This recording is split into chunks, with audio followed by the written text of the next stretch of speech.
The Global Stock Tech GST is a comprehensive assessment of the world progress on climate action.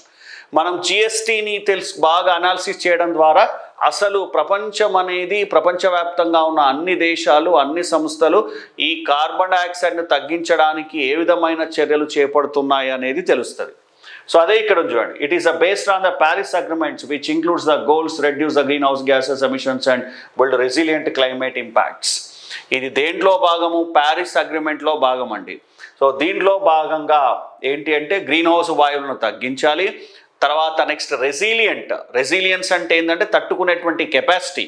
So ఇంతకుముందే చెప్తాను కదా, adaptation, resilient measures.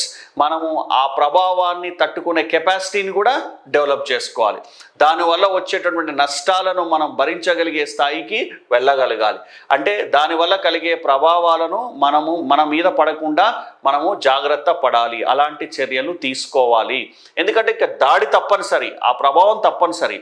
మనం దాన్ని తప్పించేటట్టు లేము. మన చేతిలో ఉన్నదేంటి? ఆ ప్రభావాన్ని తగ్గించడం, ఆ ప్రభావం మన మీద రాకుండా చూసుకోవడం.